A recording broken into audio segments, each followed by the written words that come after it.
नमस्कार दोस्तों। आज अंतरा काव्यखंड से जो कबीर दास जी नामक कबीर का पाठ है ऐच्छिक हिंदी से। आइए कबीर दास जी के बारे में कुछ संक्षिप्त परिचय पढ़ते हैं। कबीर दास जी का जन्म सन 1398 ईस्वी में काशी में हुआ था। नीरू और नीमा नामक जुलाहा दंपत्ति ने इनका लालन पालन किया और ये गुरु रामानंद के शिष्य थे। कबीर पढ़े लिखे नहीं थे, यह उन्होंने स्वयं स्वीकार किया। उनके बारे में एक कहावत है, यह उन्होंने स्वयं लिखा कि मस कागज छुओ नहीं, कलम गही नहीं हाथ। अर्थात उन्होंने कागज और कलम से हाथ भी नहीं लगाया था। सन 1518 ईस्वी में मगहर में उनका देहावसानी अथवा मृत्यु हो गई थी। कबीरदास जी की जो रचना है महत्वपूर्ण, उनके बारे में पढ़ते हैं। बीजक क्या है? साखी, शबद और रुमैनी, तीनों भागों का एक बीजक नाम से काव्य संग्रह बनाया उन्होंने। कबीर की कुछ रचनाएं गुरु ग्रंथ साहिब में भी संकलित हैं। काव्यगत विशेषताओं में जहाँ देखा जाए कि भक्ति काल की निर्गुण निराकार रूप के उपासक थे। अर्थात कबीरदास जी की जो भक्ति थी वह निर्गुण भाव की थी, निराकार रूप के उपासक थे ये। तो भक्ति काल की निर्गुण काव्यधारा के संत कबीर का आविर्भाव ऐसे समय में हुआ जब राजनीतिक, धार्मिक एवं सामाजिक क्रांतियाँ अपने चरम पर थीं। कबीरदास जी जो थे क्रांतिकारी कवि थे। एक ओर कबीर ने समाज में फैली कुरीतियों एवं आडंबरों पर प्रहार किया, तो दूसरी ओर उनका भक्त रूप देखने को मिलता है। अर्थात कबीर ने समाज में जो कि कुरीतियाँ, विभिन्न प्रकार के अंधविश्वास या आडंबर फैले हैं, उन पर प्रहार किया है, उन पर चोट की है। तो दूसरी ओर उनका जो भक्त रूप है वह भी देखने को मिलता है। कबीर की रचनाओं की जो भाषा थी सदुक्कड़ी। कबीर की रचनाओं की जो भाषा थी वह सदुक्कड़ी है।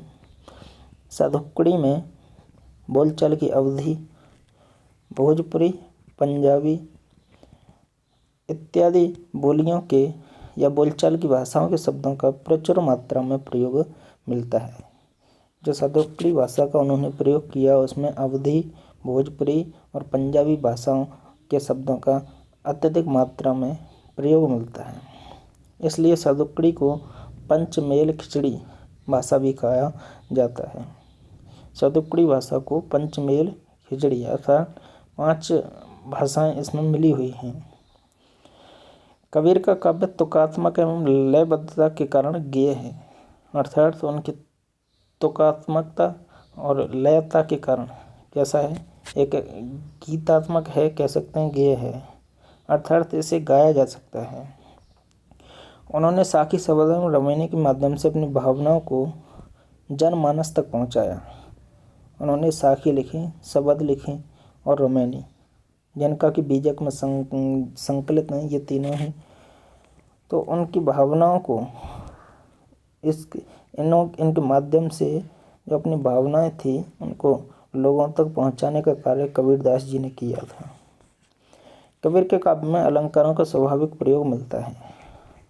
आइए चलते हैं कुछ महत्वपूर्ण जो कि रचनाएं हैं उनका जो मूल भाव है उन पंक्तियों में क्या है, तो इसे पढ़ते हैं, जानते हैं। अरे इन दोहन रहा है जाई। अर्थात इस प्रसंग में इसका जो मूल भाव है कि प्रस्तुत पद में कबीर के बीजक संग्रह से उद्धृत है। तो इन्होंने इसमें हिंदू एवं मुसलमान दोनों धर्मों में व्याप्त कर्मकांड एवं आडंबरों का विरोध करते हुए कबीरदास जी कहते हैं कि ये दोनों अज्ञानवश या अज्ञानतावश बाह्य कर्मकांडों को वास्तविक धर्म मान बैठे हैं। इन्हें धर्म के मर्म का ज्ञान नहीं है। धर्म का वास्तविक अर्थ है उचित कर्मों से व्यक्ति एवं समाज का मार्गदर्शन करना, परंतु ये केवल दिखावा करते हैं। वास्तव में ये दोनों ही जो हैं, जो व्यक्ति और समाज तो और धर्म, ये जो हैं उनके पथ भ्रष्ट हो चुके हैं, रास्ता भटक चुके हैं। इनका यह अज्ञान परमात्मा की प्राप्ति में बाधक है। तो उस अज्ञानता की ओर उन्होंने संकेत दिया है। आइए समझते हैं इसके मूल भाव को कि हिंदुओं के विषय में कबीरदास जी का कहना है कि ये वर्ण भेद में विश्वास करते हैं। उच्च वर्ग का व्यक्ति निम्न वर्ण के व्यक्ति को अस्पृश्य मानता है, उसे अपने पात्रों, बर्तनों आदि को छूने नहीं देता, परंतु स्वयं वैश्यागमन जैसे निम्न कर्मों में लिप्त है। तात्पर्य यह है कि हीन कर्मों में लीन है, केवल श्रेष्ठ होने का वे दिखावा ही करते हैं। आगे उन्होंने कहा है कि मुसलमानों की दशा में कुछ भी भिन्न नहीं है। ये दिखावा करते हैं, पीर औलिया बनकर माया मोह से दूर हैं, दूसरी ओर अपनी रसना अर्थात जीव के आगे विवश हैं। केवल स्वाद के लिए मांसाहार करते हैं, जीव हत्या करते हैं। जीव हिंसा करने वाले खुदा के बंदे कैसे हो सकते हैं? तो समाज की नीतियों के प्रतिकूल रक्त संबंधों में व्यवहार करते हैं। दोनों ही सत्य की राह से भटके हैं। इस प्रकार दोनों को ही ईश्वर प्राप्ति नहीं हो सकती है। एक तरफ तो उन्होंने हिंदुओं के बारे में बात की और दूसरी तरफ उन मुसलमानों के बारे में। तो इसके भाव पक्ष पर जाते हैं तो कबीर का एक समाज सुधारक रूप इसमें द्रष्टव्य है। हिंदुओं एवं मुसलमानों दोनों के आडंबरों पर उन्होंने तीखा प्रहार किया है। आडंबरों को ईश्वर प्राप्ति के मार्ग में बाधक माना है। ईश्वर एक है, राम रहीम में कोई भेद नहीं है। ईश्वर सर्वदा है, ईश्वर सर्वव्यापक है एवं सभी प्राणियों के हृदय में विद्यमान है। दोनों को ही मानवता अपनाने को उन्होंने कहा है। जहाँ तक इसके खिलाफ पक्ष की बात है, कबीरदास जी ने सदुक्कड़ी भाषा में भावों की सहज सरल अभिव्यक्ति की है। शब्द चयन भावपूर्ण एवं भावानुकूल है। सब सखियाँ कहें कबीर नामक इसमें अनुप्रास अलंकार है। सा और सा अर्थात सा वर्ण की 2 बार आवृत्ति होने पर यह अनुप्रास अलंकार है। गेय पद शैली है इनकी, मुक्तक शैली है। सहज और सरल भाषा का उन्होंने प्रयोग किया है। वहीं उनका जो दूसरा पद है कि बालम आवो जब जाए रे नामक पंक्तियों में कबीरदास जी ने तो इसके प्रसंग को जब देखते हैं कि प्रस्तुत पद बीजक संग्रह से उद्धत है।